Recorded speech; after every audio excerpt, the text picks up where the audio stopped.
3. A Strange Meeting. At 5:30, Holmes returned. He was very pleased about something. "I have had great success, Watson," he said, as I gave him a cup of tea. "What, Holmes? Have you solved the mystery already?" I asked in surprise. No, but I have discovered something very interesting. Miss Morstan said that her father had a very good friend in India. His name was Major Sholto. "Yes," I said. "Major Sholto had retired from the army. He was living in London when Captain Morstan disappeared, but he did not know that Morstan was in England." "Well," said Holmes, "I've just been to the offices of the Times newspaper.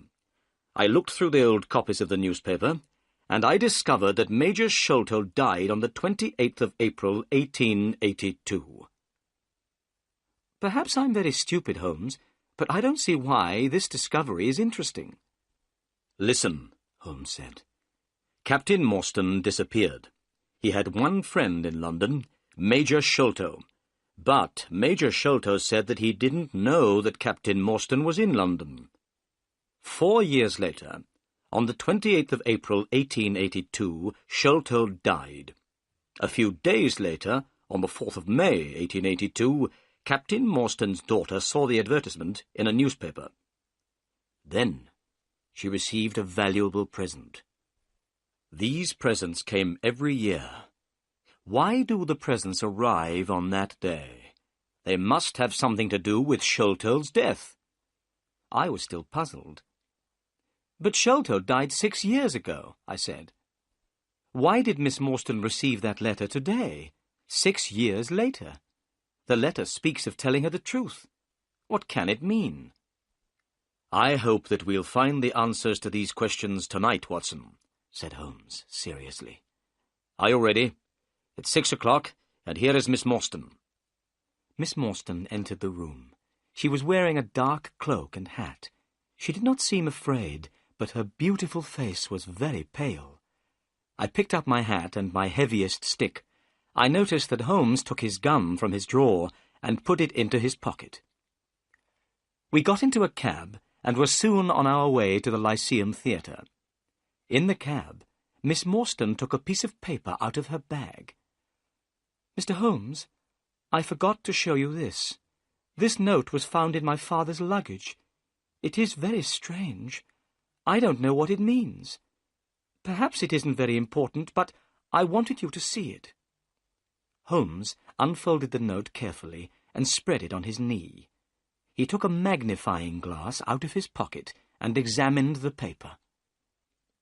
"This paper was made in India," he remarked. "Have a look at it, Watson." I took the note and studied it carefully. The paper was thin and old. There was a drawing on the paper. "It looks like the plan of a large building," I said. "Somebody has made a mark to show a certain place in the building. But what are these names at the bottom? And what is the meaning of the sign of 4? "I don't understand what this note means," said Holmes, "but it might be important. I will keep it." He sat back in the cab. Miss Morstan and I talked quietly together, but Holmes did not say anything. I knew he was thinking hard. It was getting dark, and the people in the streets were hurrying home from work. I was feeling a little afraid. I wondered what kind of person we would meet at the Lyceum Theatre. There were many people outside the theatre. Everyone was meeting friends and going in to see the play. The letter had told us to stand outside on the left. We waited. Suddenly, a small, dark man appeared. "Are you Miss Morstan and her friends?" he asked. "Yes," she said. "You must promise me that these men are not policemen," said the stranger. "They are not policemen," replied Miss Morstan.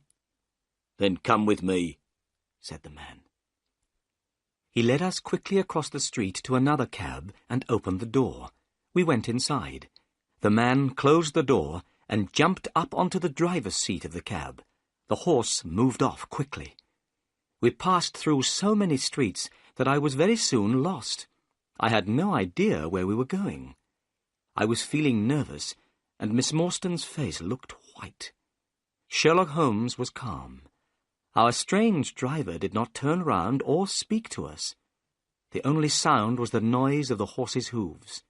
At last, we stopped. We were outside a house in a dark, quiet street. It had only one small light in the kitchen window.